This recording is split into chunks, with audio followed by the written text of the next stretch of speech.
DD Tamil நேயர்களுக்கு அன்பு வணக்கம். வழிகாட்டி நிகழ்ச்சியின் மூலம் உங்களை எல்லாம் சந்திப்பதிலே மற்றற்ற மகிழ்ச்சி.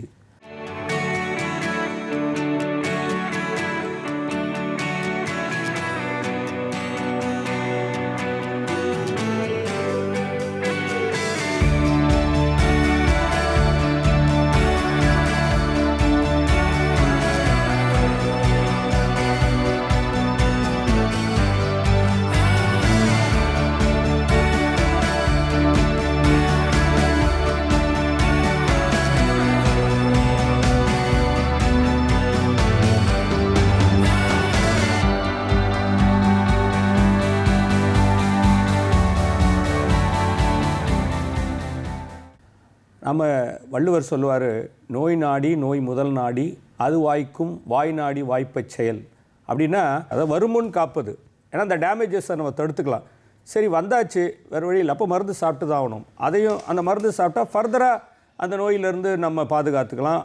அடுத்தடுத்த காம்ப்ளிகேஷன்ஸ் இன்னும் பெரிய நோயாக மாறத்துக்கு முன்னால் நாம் நம்மை சரியாக நம்ம உடலை வைத்துக்கொள்ளலாம். உடல் நன்றாக இருந்தால் மனம் நன்றாக இருக்கும். இதை தான் வள்ளுவன் 2000 வருஷத்துக்கு முன்னாலே நமக்கு உணர்த்துகின்ற ஒரு மிகப்பெரிய கருத்து, அது பெரிய தத்துவம். இதையெல்லாம் மனதில் வைத்து தான் நம்முடைய மத்திய அரசு, பாரத பிரதமர் நரேந்திர மோடி அவர்கள் இந்த ஆயுஷ்மான் பாரத், அதனால் ஆயுஷ்மான் சொன்னால் நல்லா வாழறது, அதை நீண்ட ஆயுளோட சுகமாக வாழ்வது அப்படின்னா பாரதமே நன்றாக இருக்க வேண்டும், நோய் நொடி இல்லாமல் வாழும். அப்படி நோய் நொடியோடு இருந்தால், நோய் வந்து விட்டால் அதிலிருந்து மக்களை பாதுகாக்க வேண்டும். आयुष्मान भारत गरीब के जीवन को बचाने में अहम भूमिका निभा रहा है. 130 करोड़ लोगों के सामूहिक संकल्प और सामर्थ्य का भी प्रतीक है. நம்முடைய நிலையத்திற்கு மூத்த மருத்துவர், எல்லோருக்கும் அறிமுகமான ஒரு முகம், டாக்டர் JS ராஜ்குமார், கேஸ்ட்ரோஎன்ட்ராலஜிஸ்ட். அவரை ஒரு மருத்துவராகவும் அதே நேரத்தில் இந்த திட்டங்கள் மக்களுக்கு எப்படி சென்றடைகிறது, இன்னும் ஏன் சரியாக இது சென்றடையவில்லை என்பது பல்வேறு காரணங்கள் குறித்து நம்ம பேச போகிறோம். உங்கள் சார்பாக அவரை வரவேற்கும். வணக்கம் சார். வணக்கம். ரொம்ப மகிழ்ச்சி, ரொம்ப நாளுக்கு அப்புறம் சந்திக்கிறோம். அதுவும் வழிகாட்டி மூலமாக. இல்லை, வழிகாட்டியில் ராஜகோபால் சாரோட உட்காரது ரொம்ப ரொம்ப பெருமையாக இருக்குது. டிடி தமிழ் நேயர்களுக்கு பல விஷயங்கள் சொல்லணும்னு நான் காத்துக்கொண்டிருக்கேன். பார்ப்போம். அதாவது இப்போ நாம் குறிப்பாக அந்த ஜன் ஔஷதி அப்படின்னா மக்கள் மருந்தகம், ஆமாம், அதே மாதிரி ஆயுஷ்மான் பாரத், இது ரெண்டும் மிகப்பெரிய ஒரு சீரிய திட்டம். உலக அளவில் பாராட்டக்கூடிய இந்த ரெண்டு திட்டம். சமயத்தில் உலக நாடுகள் கூட இந்த ஜன் ஔஷதி பற்றி ரொம்ப அழகாக அதை பாராட்டியிருக்காங்க. வேர்ல்டு யூரோப்பியன் கண்ட்ரிஸ் எல்லாமே. இந்த ஆயுஷ்மான் பாரத் அப்படின்ற இந்த திட்டம் குறிப்பாக நம்ம இது புதுசு இல்லை, 2017 இருந்தாலும் கூட பெருமை இன்னும் அந்த விழிப்புணர்வு குறிப்பாக தமிழ்நாட்டில் இன்னும் நிறைய பரவலாக தான் நான் நினைக்கிறேன். அதை குறித்து நம்ம முதல் சொல்லுங்களேன். ரொம்ப நல்லா நீங்கள் சொன்னீங்க.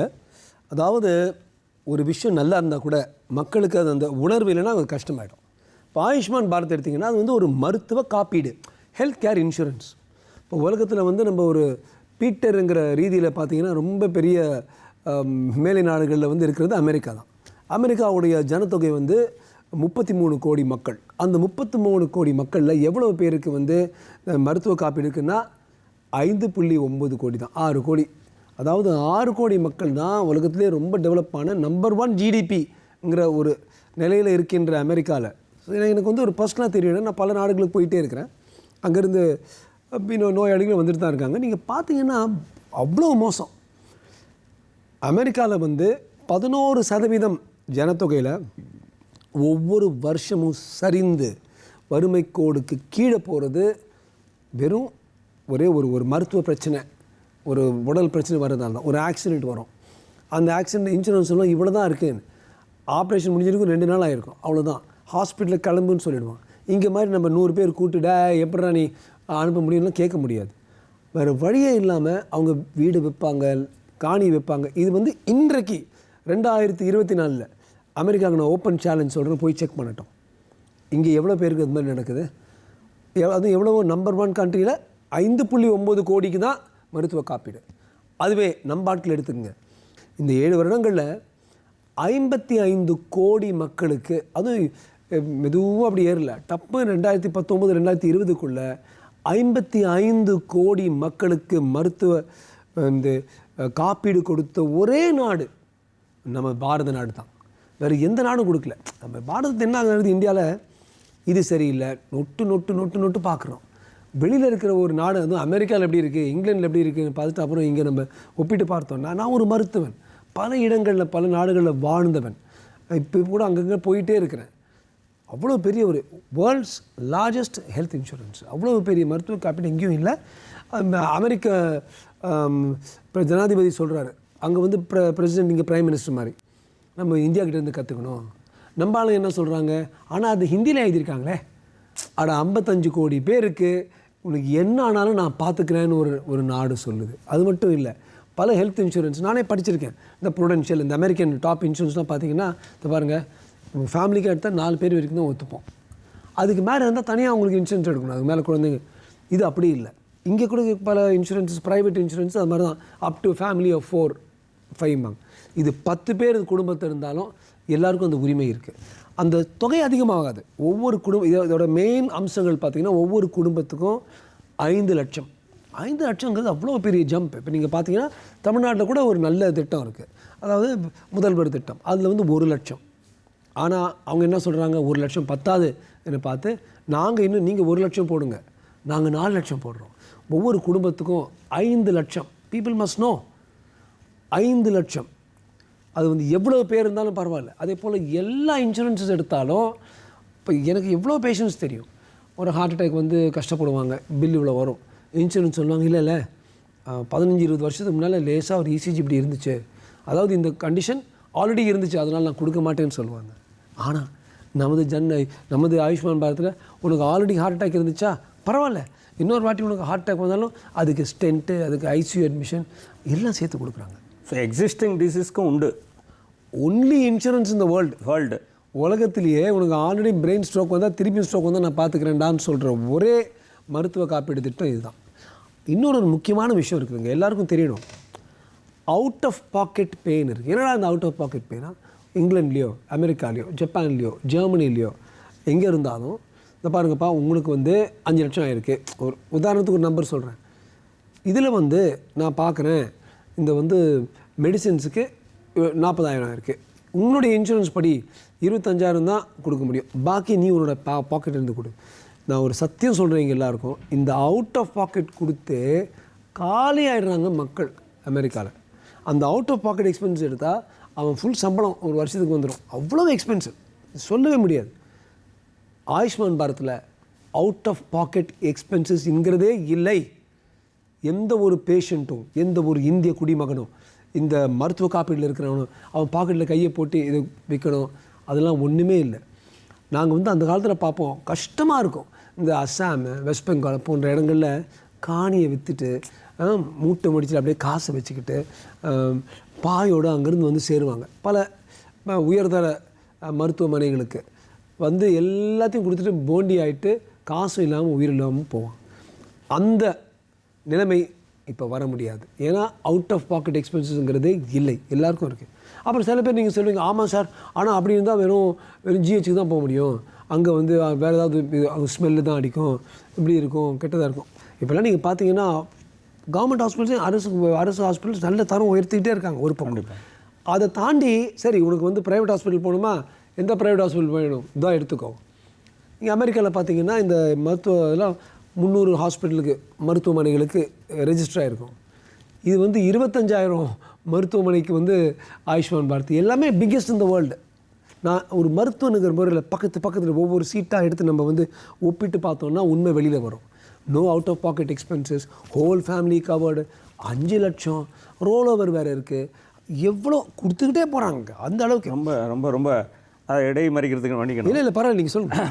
அதாவது ரொம்ப அற்புதமாக, அதாவது ஒரு ப்ரீ எக்ஸிஸ்டிங் டிசீஸ் வந்து நார்மலாக எந்த ஒரு மெடிக்கல் இன்சூரன்ஸ்லேயும் வந்து அதுக்கு ஒரு பீரியட் வச்சுருப்பான், 3 வருஷத்துக்கு வெயிட்டிங் பீரியடு.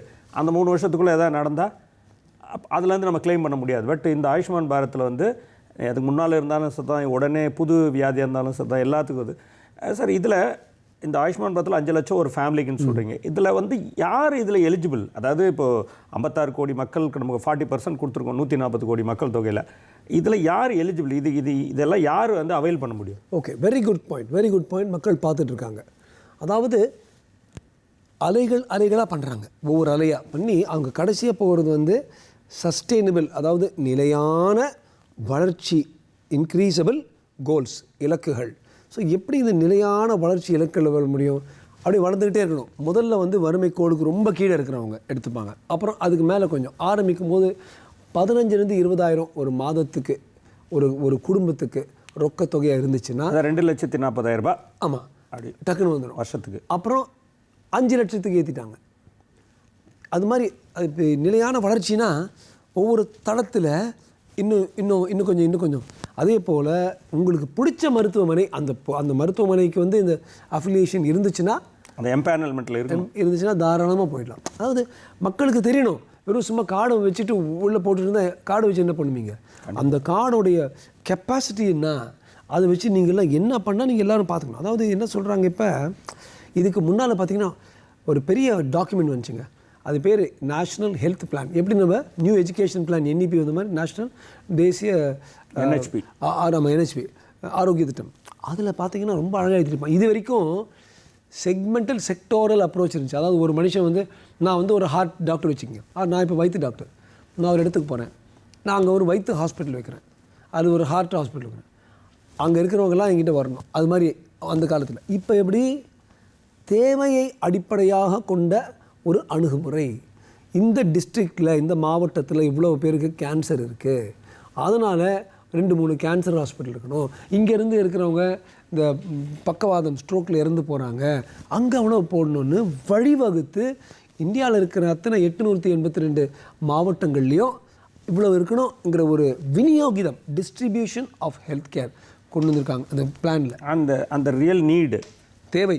அதாவது ஹார்ட் ப்ராப்ளமே இல்லாத ஒரு ஊரில் போய் ஒரு ஹார்ட் ஹாஸ்பிட்டலில் வைக்கிறத விட அங்கே ஸ்ட்ரோக் அதிகமாக இருக்குது, கரெக்ட், இல்லை டயபெட்டிஸ் அதிகமாக இருக்குது அப்படின்னா அது சம்மந்தப்பட்ட மருத்துவமனைகள். கரெக்ட். இல்லைனா என்ன ஆகும், உல்ட்டா ஆகிடும்.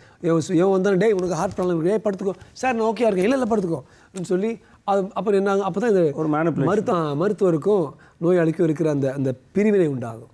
இங்கே வந்து அப்பா உனக்கு இருக்குது, இந்த ஏரியாவில் எப்படி இருக்குது, நீ ஒன்றும் கட்டலைங்கிற ஒரு கோட்பாடு, ஒரு கருத்து வந்துருச்சுனாலே மக்களுக்கு வந்து ஒரு அமைதி. என்கிட்ட ஒன்றும் பிடுங்க போகிறதில்ல, அவங்க இன்சூரன்ஸ் எடுத்துகிட்டு போவோம். ஸோ அந்த இவ்வளவு கோட்பாடுகளை கொண்டு கருத்துக்களை கொண்டு வந்து வச்சுருக்காங்க. ஆனால் எனக்கு ஒரு சின்ன கஷ்டம், கடந்த ஒரு 2-3 வருஷங்களாக போதிய அளவுக்கு தமிழ்நாட்டில் வந்து அந்த இம்ப்ளிமெண்டேஷன் இல்லை. அதுக்கு ஒரு காரணம் வந்து பிரபலமாக தனியார் மருத்துவமனை எப்போவுமே நம்ம மக்கள் விரும்புவாங்க. நான் எல்லார்ட்டையும் ஒரு விஷயம் சொல்கிறேன், பொருளாதாரவியலில் இன் எக்கனாமிக்ஸ் வீபன் எஃபெக்ட்னு இருக்குது, VEBEN. வீபனுங்கிற ஒரு நார்வீஜியன் ஆள். அவன் சொன்னால் ஒரு மக்களோட மண்டையில் மூளையில் ஒரு விஷயம் இருக்குது, ஒரு விஷயத்தோட விலை ஜாஸ்தியாக்கே இது டைமண்டு, கரீனா கபூர் போட்டு அதே டைமண்ட் வந்து ஒருத்தர் கொடுத்தா இது ஒன்றுமே இல்லைடாம்பாங்க. அந்த குவாலிட்டி அதில் தான் இருக்குன்ற மாதிரி அதுக்கு வந்து மித்து. வரலாறில் வந்து முதல் எஃபெக்ட் இது வந்து மருத்துவத்தில் வருது. வரலாறில் வந்து ஜூலியஸ் சீசரை வந்து இந்த பைரட்ஸ் பிடிச்சாங்க, பிடிச்சிட்டு 5000 ட்ராக்மாஸ் அந்த காலத்துக்கு கேட்டிருக்காங்க. இவன் என்ன தெரியுமா சொன்னான்னா, நீ என் கவர்மெண்ட்டை கேட்குறீங்கன்னா நீ 5000 ட்ராக்மாஸ்க்கு எனக்கு கொடுத்துட்டு நான் வந்து குதிச்சிடுவேன். அப்போ அவன் பெரிய ஆள் இல்லை, எனக்கு என்னோடய லெவலுக்கு நீ 10,000 கேட்கணும், நீ வந்து ரேன்சம் கேட்குறது இவ்வளோ கேளுறா. அந்த காலத்தில் ஒரு பெரிய ஆள் கூட 4000 தான் கேட்பாங்க. திடீர்னு இவனுக்கு 10,000 கேட்கும்போது கவர்மெண்ட்டே அசந்தாங்க, என்னடா இவனை பிடிச்சிட்டு இவ்வளோ கேட்குறாங்கன்னு சொல்லி, இவன் பெரிய ஆளாக இருப்பான்னு சொல்லி மார்க்கெட்டிங் பாருங்கள் எடுத்துகிட்டு வந்தான். இப்போ அதுதான் மக்கள் உள்டாவாக பாருங்கள். இப்போ இதுதான் ஜன் ஔஷதியில் வருது, ஆயுஷ்மான் பாரத். ப்ரைவேட் ஹாஸ்பிட்டலில் போனால் நல்லாயிருக்கும்ப்பா, ஜிஹெச்சில் வந்து அவ்வளோ நல்லா பார்த்துக்க மாட்டாங்க. இதே மக்களை உருட்டி விடுறது. அதே மாதிரி ப்ரைவேட்டாக மருந்து வாங்கினா அது நல்லாயிருக்கும்ப்பா, ஏன்னா அது 3 மடங்கு அதிகமாக கட்டுறேன்ப்பா. எல்லாம் வேஸ்ட்டு. இதெல்லாம் அந்த வீபன் ஃபினாமினல். அந்த வீபன் ஃபினாமினல் தயவு செய்து அது யாரும் இருக்கக்கூடாது. பண்ணி எனக்கு அந்த வீபன் ஃபினாமினல் இன்ட்ரெஸ்டே இல்லை. அதனால தான் இப்போது அருமையாக சொன்னீங்க. அதாவது இந்த ஒரு மனநிலைமை முதல் மாறணும், அது ஒரு காரணம். ஏன்னா இங்கே வந்து தமிழ்நாட்டை பொறுத்தவரைக்கும் அந்த மெடிக்கலில் வந்து நம்ம லீடர். கரெக்ட். மெடிக்கல் ஃபெசிலிட்டிஸில் நிறைய தனியார் மல்டி ஸ்பெஷாலிட்டி, அரசு மருத்துவமனைகளும் நல்ல தரமாக இருக்குது. இந்த மாதிரி அங்கேயுமே பார்க்க முடியல, இந்த மாதிரி பார்க்கும்போது தமிழ்நாடு மாதிரி. ஸோ இப்போ இவங்களுக்கு அடுத்தடுத்து இன்னும் இது அடுத்தடுத்த லெவலுக்கு போகணுன்ற ஒரு அர்ஜி தான் இருக்கும். அது நேச்சுரலாக இருக்கிற ஒன்று தான் எந்த ஒரு சிட்டிசனுக்கும். இப்போ என்னுடைய கேள்வி என்னென்னா, இது எந்த வெப்சைட், இப்போ நம்ம இந்த நிகழ்ச்சி மூலமாக சொல்லுவோம், இப்போ வந்து 2,40,000 ரூபாய் ஒரு மாதம் 20,000 ரூபாய் ஒரு ஃபேமிலிக்கு வருமானம் இருந்தால் போகிறோம், அவங்க தேர் எலிஜிபிள். இப்போ எந்த வெப்சைட்டில் எப்படி போய் அவங்க ரெஜிஸ்டர் பண்ணணும் சொல்லுங்கள். சூப்பர். ரொம்ப சிம்பிள், எல்லாருக்கும் சொல்கிறேன். நானும் இது மாதிரி தேடினேன். இது எங்கே, கவர்மெண்ட் ஆஃப் இந்தியா தானே, எல்லாமே gov.in, கவர்மெண்ட் ஆஃப் இந்தியா. சரி, gov.in ஆச்சா. ஓகே. அப்புறம் நீங்கள் என்ன ஹெல்த்துக்கு தானே போகிறீங்க, சுகாதாரம். MOH போடுங்க. MOH. அப்புறம் MOH போட்டால் மினிஸ்ட்ரி ஆஃப் ஹெல்த். அதில் வந்து என்னெல்லாம் இருக்கணும், ஹெல்த் இன்சூரன்ஸ் போட்டாலே வந்துடும்.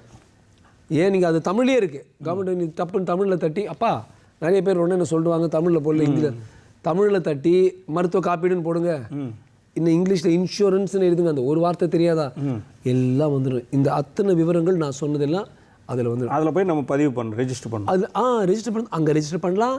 அல்லது வந்து தனியார் ரெஜிஸ்டரையும் பண்ணலாம். அதாவது ஃபார் எக்ஸாம்பிள் நாங்கள்லாம் இந்த ப்ரோக்ராம்ஸ்லாம் பண்ணுவோம்ல, அப்போ ஒருத்தர் ஒரு லேப்டாப் எழுதி வச்சுக்கிட்டு அது கூட பண்ண இல்லையா, வாங்கயா உன் பேர்ண்ணா குப்பனா, உன் அட்ரஸ் என்ன, ஆதார் கார்டு காட்டு, ஆதார் கார்டு 2 ஐடென்டிஃபிகேஷன் ஒரு கேம்ப்பு டப்பு அப்லோட் பண்ணி எல்லாருக்கும் ஓகே பண்ணிட்டு அங்கேயே பிரிண்ட் அவுட் வந்துடும். என்டையர் ப்ராசஸ் 14 நிமிஷம் தான். 14 நிமிஷத்தில் உங்கள் குடும்பத்துக்கு 5 லட்சம். அது அந்த கார்டு வந்துருங்களா? அது பிரிண்டர் எடுத்துக்கலாம். அப்படி அது நம்ம இதில் ஒரு ஐடி நம்பர் வந்துடும், எல்லாம் வந்துடும். Okay, very quick. அது கையில் கொடுத்தா அது எங்கே எடுத்து காட்டினாலும் அதை பண்ண முடியும். அவ்வளவு 14 இந்தியாவில் இந்த இப்போ நம்ம சென்னையில் நான் கார்டு எடுக்கிறேன்னு வச்சுங்க, இந்தியாவில் எங்கே போனாலும் எடுத்துக்கலாம். எங்கே போனாலும் நீங்கள் பண்ணலாம். அந்த எம்பேனல்டாக இருக்கணும். ஆமாம். ஆனால் இதில் வந்து ஒரு சின்ன ரொம்ப நல்ல கொஸ்டின் கேட்டீங்க ராஜ்வேல் பிரதர். அதாவது இதை தவிர ஸ்டேட் ரூல்ஸ்னு இருக்குது. ஃபார் எக்ஸாம்பிள் நமது மாநிலத்தில் வந்து ஆந்திர பிரதேஷும் சரி, தமிழ்நாடுலேருந்து ஒரு ஆந்திர பிரதேஷ்க்கு போகிறேன்னு வச்சுங்களேன், ஏபியில் இருக்கிற மகன்களுக்கு தான் முதல் ப்ரையாரிட்டி. ஏன்னா எல்லாருக்கும் தெரியும் தமிழ்நாடு தான் நம்பர் 1, நம்ம தான் இதில், நம்ம தான் சென்னை சூப்பர் கிங்ஸு. ஸோ அவங்க என்ன ஆகும் இப்படி பண்ணாங்கன்னு சொன்னால், பீகார் எல்லாம் இங்கே வந்துடுவாங்க, நம்ம ஆட்களுக்கு பார்க்க முடியாது. ஸோ ஒவ்வொரு மாநிலத்துக்கும் அந்த மாநிலத்துக்கு வந்து அதிகமான ஒரு ப்ரையாரிட்டி கொடுக்குறது வந்துருச்சு. அதனால் பொதுவாக எடுக்கிறதே இல்லை, காலியாகிடும். வெஸ்ட் பெங்கால் 10 கோடிங்க, நம்ம வந்து 8.2 கோடி, 10 கோடி இங்கே வந்துடுவாங்க. இல்லை இதில் இன்னொன்று ஒரு நீங்கள் இந்த ஆங்கிளில் பார்த்தா கூட நீங்கள் சொல்கிறதுல எனக்கு ஒன்று புரியுது. இப்போ அங்கே எல்லாமே ரெடியாக இருக்கு, இவன் பார்த்து எல்லாம் இங்கே வந்துட்டான்னு. இப்போ கூட அப்படி தான். இப்போ தனியார் மருத்துவ பார்த்தீங்கன்னா அவங்க தான் இங்கே வந்துடுறாங்க, அவங்க பயன்படுத்தாமல் போயிடும். அப்போ அந்த ஃபண்டு வேஸ்ட்டு. கரெக்ட். தமிழ்நாடு மருத்துவர்களோட தரம் வந்து தமிழர்கள் தவிர இந்தியா பூரா தெரியும், உலகம் பூரா தெரியும். இதே தமிழ் மருத்துவர்கள் வந்து அமெரிக்காவுக்கு போகும்போது டாப் மோஸ்ட் ஏர்னிங் பார்த்தா தமிழ் மருத்துவர்களும் ஆந்திர பிரதேஷ் மருத்துவர்கள் தான். இங்கிலாந்துக்கு போய் பார்த்தீங்க தமிழ் மருத்துவர்கள், நீங்கள் வந்து சிங்கப்பூர் பார்த்தா தமிழ் மருத்துவர்கள். நம்ம ஊரில் தான் வந்து சும்மா எதனா ஏதாவது ஸ்கேன் பண்ணுறாங்க, இந்த பிஜின்னு சொல்கிறது நம்ம ஊரில் தான். ஸோ இப்போ கூட நான் சொல்கிறேன், வெஸ்ட் பெங்கால், அசாம், மேகாலயா, மணிப்பூர், ஒரிசா அங்கேருந்தெல்லாம் எனக்கு பேஷண்ட்ஸ் வராங்க. அவங்க வந்து ஏன் அது சின்ன விஷயம் அங்கேயே பண்ண சார், எங்களுக்கு வந்து பெங்காலில் இருக்கிற மருத்துவர்கள் மேலே எங்களுக்கு நம்பிக்கையே இல்லை, இங்கே தான் வரணும். ஸோ ஆயுஷ்மான் பாரத் ஸ்கீமில் ஒரு டிஸ்ட்ரிபியூஷன். நானும் சின்ன வயசில் வந்து அந்த அளவுக்கு அந்த பக்குவம் வர்றதுக்கு முன்னால் தமிழ்நாடு தான் எல்லாம் வேணும், தமிழ்நாடு தான் எல்லாம் நினைப்பேன். இப்போ கொஞ்சம் பொருளாதார விநியோகிதம் செய்யணும், டிஸ்ட்ரிபியூஷன், சுகாதாரத்தோட விநியோகிதம். பாவம் அவனை இந்தியன் தான், பாவம் எடுத்துகிட்டு போட்டோம், அவனுக்கு கொஞ்சம் அளவு பண்ணலாம். அப்போது அவங்களுக்கு வந்து ப்ரையாரிட்டி வந்து அந்த ஸ்டேட் பீப்புளுக்கு ஒரு பர்சன்டேஜ். இப்போ மற்ற மேக்ஸிமம் அதாவது அங்கே காலி. இன்னொன்று நீங்கள் சொல்கிற மாதிரி இது சென்ட்ரலைஸ்டாக ஒரே இடத்துல இல்லாமல் டீசென்ட்ரலைஸ் பண்ணணும். யூ ஹேவ் டு அப்போ தான் அந்த ஸ்டேட்டும் டெவலப் ஆகும். அந்த ஸ்டேட்டில் இருக்கிற ஹாஸ்பிட்டல்ஸ் இன்னும் கொஞ்சம் தரம் உயரும். You are absolutely. நம்ம hospitals you cannot compare with north east. இப்போ இதனால தான் அவங்க நார்த் ஈஸ்ட்டுக்கு வந்து அவங்க கொஞ்சம் ஃபண்ட் எல்லாம் அலோகேட் பண்ணும்போது நம்ம ஆளுங்க எதுக்கு ஃபண்டு கொடுக்குறாங்க, பாவம் அவனும் இந்தியன் தானே, அவனுக்கு எப்போ தான் ஹாஸ்பிட்டல் வரும். சரி நாங்களாவே வளர்ந்துட்டோம், யாரும் நம்மளாவே வரல, எல்லாரும் சென்ட்ரல் கவர்மெண்ட் ஃபண்டு தான் வளர்ந்தோம். நம்ம வந்து ஒழுங்காக காமராஜர்கிட்டையும் அப்புறம் கலைஞர்கிட்டையும் ஜெயலலிதாக்கிட்டையும் வளர்ந்துகிட்டே ஸ்டாலின்கிட்டையும் வளர்ந்துட்டு இருக்கிறோம். அது மாதிரி அவங்களுக்கெல்லாம் இல்லை, இன்னும் அந்த வாய்ப்பு வரல. பாவங்க கொடுப்போம், நம்ம ஆளுங்க தான் இந்தியர்கள் தான். இது ஒரு அந்த ஸ்டேட்டில் பண்ணிட்டா இது ஈஸி நம்மளுக்கு. Decentralised, use the right word. ஏன்னா அந்த டாக்குமெண்ட்லேயே வருது, ஹெல்த் மேர் நீங்கள் சொன்ன வேர்டு டாக்குமெண்ட்டில் வருது. Health care should not be segmental, it should be decentralized and should be need based approach. தேவைக்கு ஏற்ப ஏரியாக்கு ஏற்ற அந்த இடத்துல விநியோகிதம் செய்யணும். அதுதான் ஆயுஷ்மான் பாரத். ஸோ இப்போ எனக்கு புரிஞ்சிடுச்சு சார். அதாவது வருமானம் 2,40,000 வருஷத்துக்கு இருக்கணும், அதான் 20,000 மாதம் இருக்கணும். குடும்பத்தில் எத்தனை பேர் வேணும் இருக்கலாம். இந்த சைட்டில் போயிட்டு நம்ம ஆயுஷ்மான் பாரத்னு அடித்தா போகிறோம், அங்கே ரெஜிஸ்டர் பண்ணிக்கலாம். இல்லை ஏதோ ஒரு இது ப்ரௌசிங் சென்டரில் போயிட்டு கூட நம்ம ரெஜிஸ்டர் பண்ணிக்கலாம், நம்ம பண்ண தெரிலனா.